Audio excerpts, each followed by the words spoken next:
Pista 8. Sei o que estou dizendo, porque no princípio dos meus esforços nas lidas espirituais, também me deparei com esses exercícios de respiração. Experimentei-os por 2 dias e, como resultado, meu corpo vital foi parcialmente expulso do corpo denso. Apercebendo-me que estava em situação perigosa, suspendi os exercícios, mas precisei de 2 semanas para restabelecer-me, durante as quais me senti como se não pudesse colocar os pés no chão, como se estivesse caminhando pelo ar, tendo sofrido muito durante essas 2 semanas. Outros poderão não ter a capacidade de recuperação que eu tive e, em consequência, ficarem predispostos a doenças mentais. Naturalmente, haverá algumas pessoas que não sentirão esses efeitos, mas é sempre muito, muito perigoso brincar com fogo. Por outro lado, se tentarmos todos os dias trabalhar na vinha de Cristo, esforçando-nos no serviço amoroso, o dourado manto nupcial, o corpo-alma, será seguramente tecido, e com ele, um dia, todos seremos admitidos no templo. Carta número 46. Setembro de 1914. A Guerra Mundial e a Mortalidade Infantil. Até este momento, esquivei-me de comentar os acontecimentos atuais, mas sinto que a presente crise cósmica pede algo que possa guiar os estudantes a respeito desta calamidade.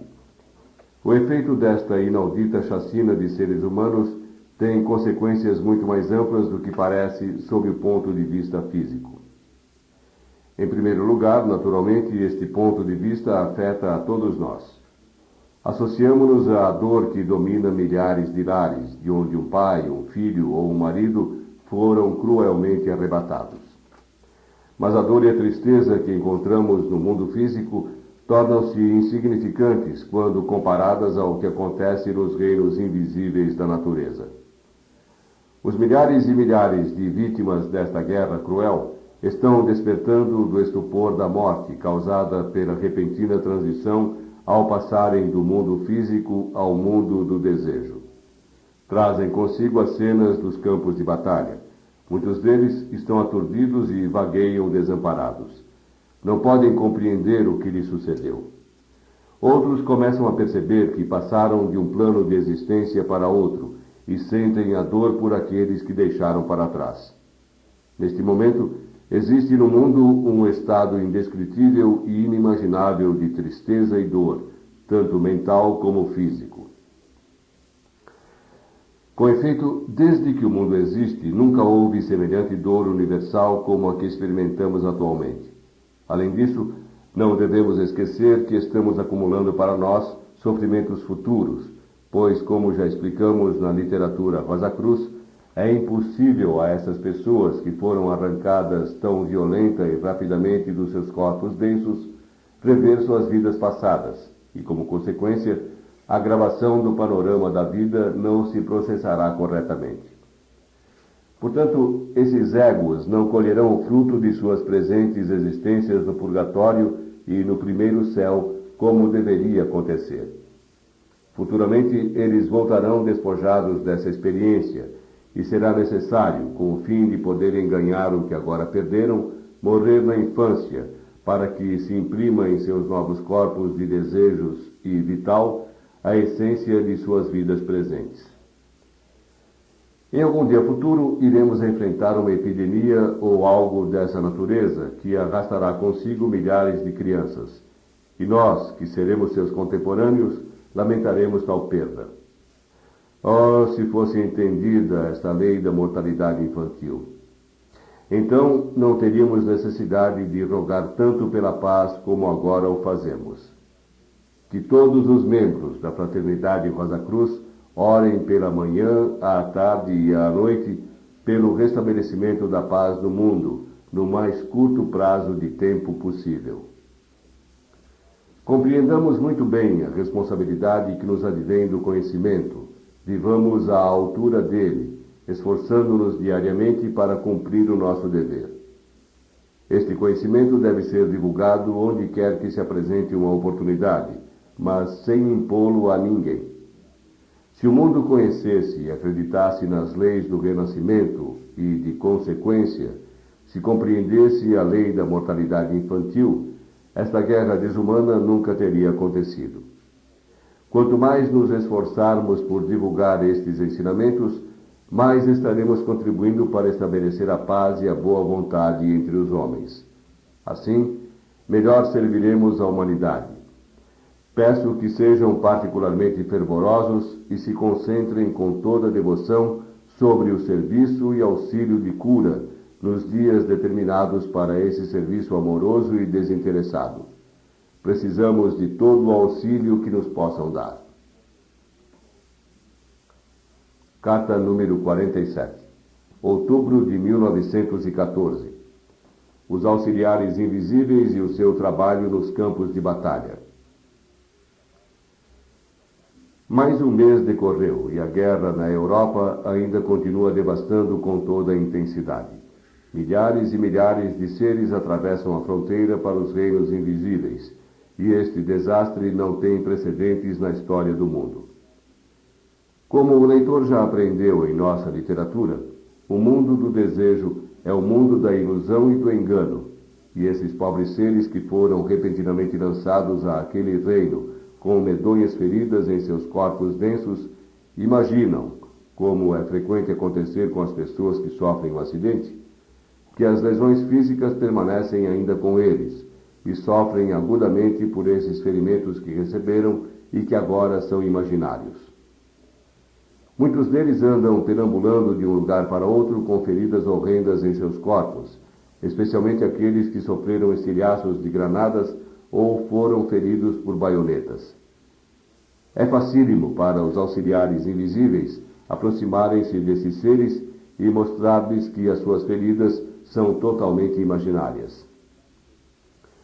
No entanto, como os casos são imensamente numerosos, a tarefa é gigantesca e os nossos auxiliares invisíveis estão atravessando uma época de atividade sem precedentes nesta catástrofe opressiva. Porém, não é a angústia desses imaginários ferimentos corporais que sobrecarrega esse trabalho.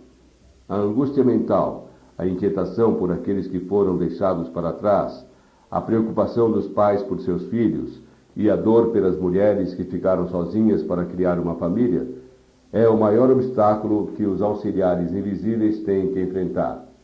E é para este ponto que eu desejo pedir a valiosa cooperação de todos. O presidente Wilson, dos Estados Unidos, designou o dia 4 de outubro como o dia de oração pela paz. É sempre bom unirmos-nos a tais movimentos, porque os nossos pensamentos dirigidos nesse sentido produzirão um considerável efeito e fortalecerão extraordinariamente o apelo. Todos os estudantes sinceros devem dedicar esse dia à oração, no pedido pela libertação do mundo desta horrorosa carnificina. Nossos pensamentos devem ser especialmente dirigidos para consolar os que estão neste mundo e também para os que estão no mundo invisível, os que se encontram aflitos pelo rompimento dos laços familiares. Cada um deve pensar que, ainda que a atual guerra seja dolorosa, é apenas um incidente no longo período de tempo que não tem princípio nem fim. Como espíritos somos imortais, e coisas que agora nos parecem de grande importância, quando forem observadas do ponto de vista espiritual, fazendo-nos relembrar que realmente somos imortais, terão uma importância menor do que agora parecem ter. Qualquer coisa que suceda será incorporada à natureza espiritual como uma lição, para dar-nos um sentimento de horror por esta carnificina que agora está devastando o mundo. Mantenhamos a esperança de que esta guerra seja a última que alterará a paz na Terra, pois, tendo aprendido esta custosa lição, a humanidade destruirá de uma vez por todas os instrumentos de guerra e fundirá suas espadas em arados. Que esta ideia esteja na mente de todos os estudantes no dia 4 de outubro. Mas, como esta data está tão próxima, e se esta carta não chegar a tempo, dediquemos todos nós da Fraternidade Rosa Cruz o domingo, dia 18, como um dia de oração pela paz. Nessa data, todos os estudantes já terão recebido esta mensagem. E, mais uma vez, unamo-nos mentalmente, desde a manhã até a noite, neste esforço para ajudar a restabelecer a paz no mundo. Possa o reino de Cristo substituir o reino dos homens, pois estes têm demonstrado ser governantes ineficientes. Carta número 48, novembro de 1914. A Guerra Mundial e a Fraternidade Universal. Recebemos muitas cartas com comentários sobre a guerra, mas, com raras exceções, não há nelas expressões de partidarismo, indicando que seus autores têm um ideal mais elevado do que o inculcado pelos vários espíritos de raça, a que comumente é dado o nome de patriotismo. Essa atitude está em harmonia com os princípios da Fraternidade Rosa Cruz. Estamos todos unidos numa fraternidade universal e procurando o reino que deve substituir todas as nacionalidades. O fato de termos nascido em diferentes partes do mundo e expressar-nos em línguas diferentes não invalida o mandamento de Cristo: amarás o teu próximo como a ti mesmo.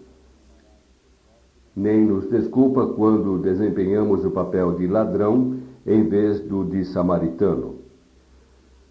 Convém que, na Fraternidade Rosa Cruz, elevemo-nos acima das barreiras da nacionalidade e aprendamos a dizer como o tão caluniado Thomas Paine: o mundo é minha pátria e fazer o bem é minha religião. Devemos cessar de ser nacionalistas, procurando ser universalistas na nossa solidariedade. Mas há uma guerra pela qual vale a pena lutar.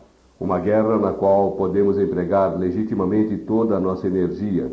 Uma guerra em que devemos persistir com zelo incansável. Um dos nossos estudantes descreveu-a tão bem que nada melhor podemos fazer do que transcrever as suas próprias palavras.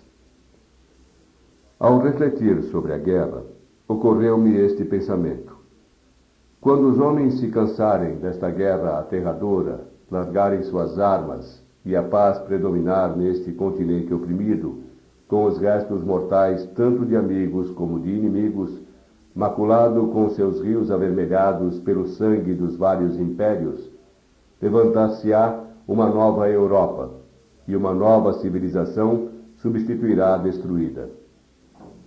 E a vasta hoste de mortos desconhecidos, agonizantes, representará uma força muito mais potente para a paz mundial do que na época em que viveram.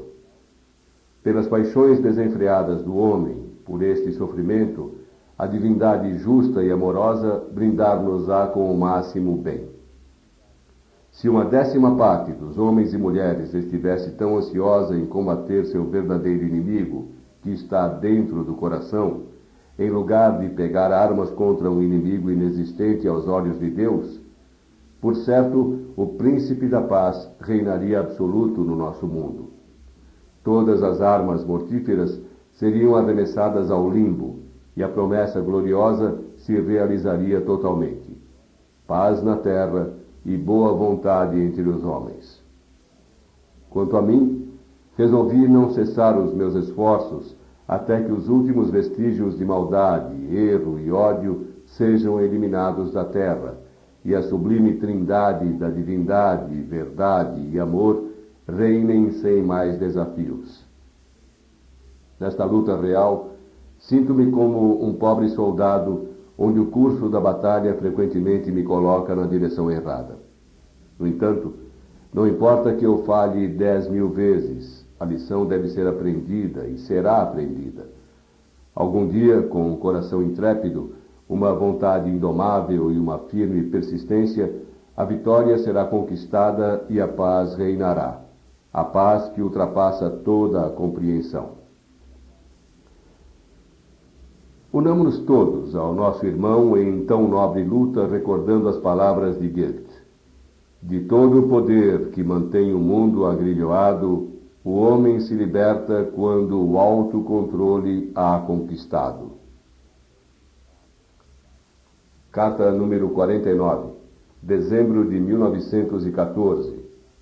Desejo, uma espada de 2 gumes. Este é o momento do ano em que os cumprimentos estão na ordem do dia. Feliz Natal e um próspero Ano Novo são as palavras que se ouvem por todos os lados, e em conformidade com o uso tradicional, os que trabalham em Mount Ecclesia também estendem aos membros do mundo todo a usual saudação desta data. Mas, ainda que de modo tão cordial desejemos uns aos outros bênçãos e alegrias para o próximo ano, embora os votos das outras pessoas possam ser animadores e satisfatórios, a consequência disto é mínima. O que realmente encerra um desejo de vital importância é o que almejarmos para nós próprios individualmente. Se o mundo inteiro conspirasse contra nós e antagonizasse nossos desejos, mesmo assim, poderíamos alcançar completo êxito se pudéssemos manter a intensidade e persistência necessárias nestes desejos. É a riqueza que desejamos? Ela pode ser nossa pelo exercício da nossa vontade. Se desejamos poder e popularidade, também a possuiremos, sempre que envolvamos o nosso desejo com um ardor premente. Estamos enfermos, débeis ou incapacitados de alguma forma? Também podemos livrar-nos destas impurezas físicas mediante um desejo intenso de saúde. As restrições sociais ou condições familiares embaraçosas desaparecerão ante o veemente desejo daquele que realmente quer. Mas há também outro aspecto. O desejo é uma espada de dois gumes, e o que pode parecer o maior bem na intenção pode converter-se numa maldição quando alcançarmos aquilo que tanto desejamos. A maior fortuna pode desaparecer em poucas horas por um terremoto ou por uma baixa na bolsa, e o rico está sempre temendo a perda de seus bens. Para ser popular, temos necessidade de acenar continuamente e estar à disposição de todos, sem tempo disponível para descansar ou fazer o que realmente gostamos. As doenças físicas, que parecem espinhos cravados na carne, que roubam todas as alegrias da vida e das quais desejaríamos ver-nos livres, podem converter-se na maior das bênçãos. Paulo tinha essa preocupação e suplicou ao Senhor que lhe disse: "A minha graça é suficiente para ti." O mesmo pode acontecer com as condições desarmônicas familiares, etc. Em todas as relações humanas, há certas lições que devem ser aprendidas para o nosso próprio bem. Portanto, devemos ser muito cuidadosos, não pedir o fim dos nossos sofrimentos sem acrescentar as palavras que Cristo proferiu durante a paixão na cruz no jardim de Getsêmani. Ainda que seu corpo estremecesse contemplando a tortura que o aguardava, disse: "Pai, faça-se a tua vontade e não a minha." Devemos lembrar sempre que só há uma coisa pela qual podemos orar com fervor e intensidade: sermos agradáveis a Deus. Querido amigo, a Fraternidade Rosa Cruz é uma associação composta de muitos membros. O querido irmão, sendo um deles, gostaria de juntar-se a nós para desejar a todos e à fraternidade as maiores bênçãos e graças de Deus durante o próximo ano, para que possamos ser mais eficazes em nosso trabalho e apressar o dia da vinda de Cristo? E formulará um desejo intenso de trabalhar para essa finalidade durante todo o ano com o máximo zelo e fervor? Possa Deus abençoar a Fraternidade Rosa Cruz e fazê-la um fator mais eficiente em seu trabalho no mundo. Carta número 50. Janeiro de 1915. Prosperidade espiritual para o Ano Novo. A saudação corrente nestes dias é: desejo-lhe um feliz e próspero Ano Novo. O autor está inteiramente de acordo com isto e estende esses augúrios a todos, embora com um alcance algo diferente do que normalmente se almeja, já que o principal objetivo de tal desejo consiste numa prosperidade material. Por isso, o autor faz votos para que obtenham aquele ouro que se forja com a alquimia da alma, transformando o metal básico da experiência do próximo ano na pedra filosofal, o maior bem que este mundo pode dar.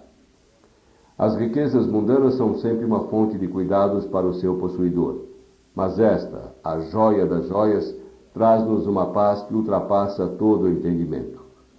Além disso, se trabalharmos unicamente para a aquisição de coisas materiais, a nossa tarefa irá parecer penosa e ingrata, mesmo que tentemos quebrar esse ritmo entregando-nos ao que chamamos de prazeres. Uma vez por outra, um pensamento poderá assaltar-nos. Para que tudo isto? Mas, se trabalhamos na vinha de Cristo, se fazemos tudo em nosso trabalho e fora dele, como se fosse para o Senhor, o aspecto muda inteiramente. Cristo disse: meu jugo é suave e meu fardo é leve. E esta é uma verdade sempre real, ainda que não no sentido comum. O autor e outros que trabalharam na sede por muitos anos podem testemunhar que, ainda que o trabalho tenha sido árduo, tanto física como mentalmente, e algumas vezes o corpo tenha ficado tão esgotado que se tornou quase impossível a sua recuperação na manhã seguinte, a satisfação, a alegria e o prazer foram imensos, de uma forma que as pessoas materialistas não conhecem nem podem compreender. Os anos dedicados a esta tarefa têm sido tão gratificantes que nada no mundo poderia compensar e satisfazer tanto o autor e todos os seus companheiros como o privilégio deste trabalho, sentimento que cresce a cada ano vivenciado. Enquanto a você, querido, estamos no princípio de um ano novo, um novo começo. A Fraternidade Rosa Cruz, como uma organização, depende de unidade. E, se desejamos progredir espiritualmente, a tarefa deve ser empreendida por todos. Temos que ser mais fervorosos, mais sérios, mais devotados aos ideais que os irmãos maiores nos deram.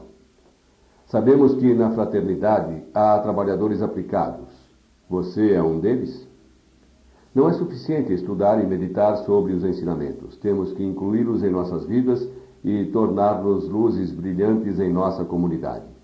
Devemos viver a vida não só no mundo externo, mas dentro de nossos lares, de maneira que os membros possam sentir a luz e ser conduzidos para ela. Sabemos que muitos fazem isto, mas há outros que são indiferentes, que ainda permanecem no limiar e não querem aceitar o jugo. O jugo deve ser carregado, não importa se fiquemos calejados pelo esforço. Na verdade, cada esforço é um fator adicional na construção do corpo-alma, o glorioso dourado manto nupcial, com o qual nos apresentaremos perante o Senhor quando Ele aparecer. O mais profundo desejo do autor é que cada estudante da Fraternidade Rosa Cruz aceite o seu jugo com mais fervor, para que, tanto individual como coletivamente, possamos acumular um tesouro no céu que será nosso ao fim de um dia-ano, quando aceitarmos as provações e as responsabilidades. Carta número 51. Fevereiro de 1915. Amor, sabedoria e conhecimento. Este mês iniciaremos uma série de lições que intitulamos A Teia do Destino, como se tece e destece. E esperamos que os seus ensinamentos sejam muito proveitosos para a vida de todos os leitores. Embora as lições sejam analíticas e técnicas em alguns aspectos, o assunto deve ser abordado com o espírito da mais profunda devoção, sem perder de vista o propósito principal da vida. Provavelmente o estudante sabe que a palavra filosofia se compõe de dois vocábulos que significam amor pela sabedoria. Muitas pessoas julgam que amor pela sabedoria é sinônimo de desejo de conhecer. Mas, como vimos em lição recente, existe uma grande diferença entre conhecimento e sabedoria. Sabedoria implica amor antes, depois e sempre, enquanto que o conhecimento pode ser usado para os piores propósitos imagináveis. O verdadeiro esotérico, que é inspirado por uma fervorosa devoção ao seu estudo e trabalho, é demasiado modesto para aceitar o título de filósofo, pois para ele isto significa muito mais na medida que altera a ordem das palavras. Ele compreende e vive para a sabedoria do amor, em vez do amor pela sabedoria. Uma ligeira consideração esclarecerá melhor esse ponto. O assunto escolhido para as próximas lições é dos mais sagrados que podemos levar ao conhecimento dos nossos irmãos, pelo que facilmente se compreenderá que é necessário abordá-lo com espírito de sabedoria do amor, o amor que envolve a completa compreensão do que é a verdadeira filosofia e o que ela significa. Robert Burns disse uma vez: a filosofia é a arte de conhecer, e a sabedoria é a arte de saber. Uma ligeira consideração esclarecerá melhor esse ponto. O assunto escolhido para as próximas lições é dos mais sagrados que podemos levar ao conhecimento dos nossos irmãos, pelo que facilmente se compreenderá que é necessário abordá-lo com espírito de sabedoria do amor, o amor que envolve a completa compreensão do que é a verdadeira filosofia e o que ela significa.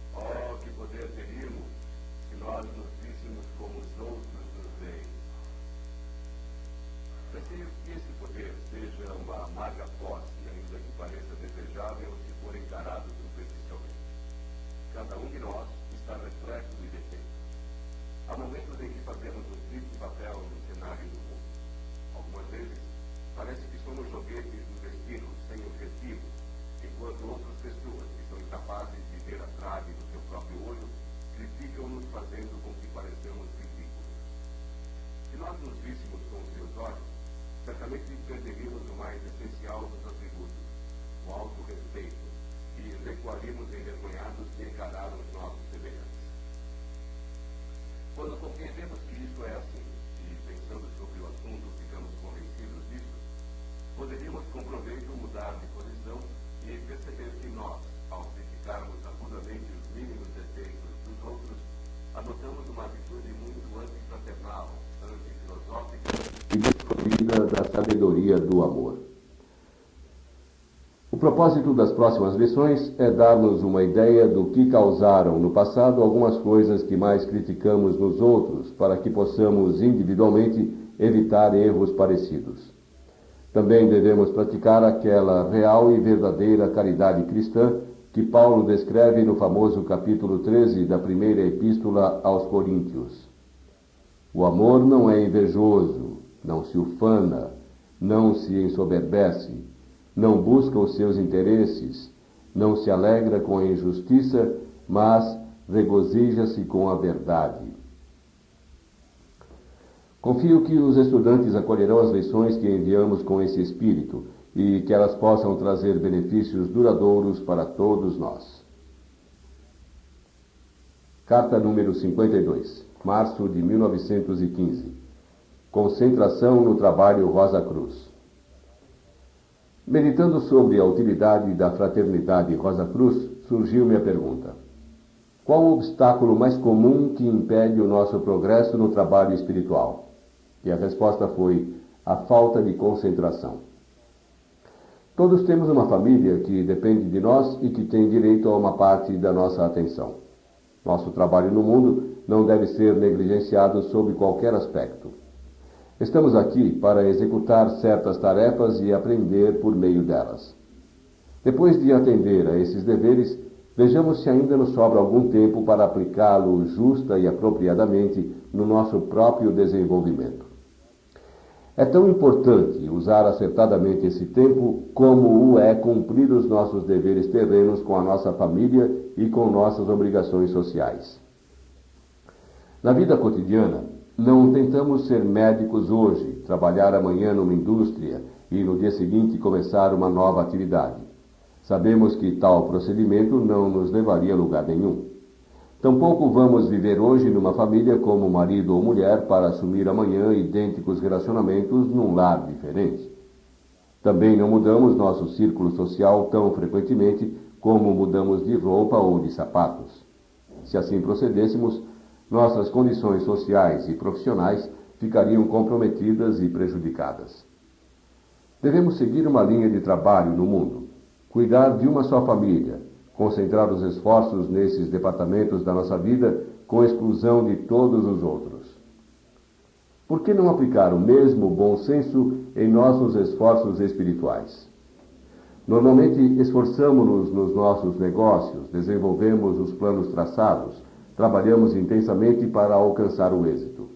Da mesma forma, estudamos e planejamos as necessidades da nossa família.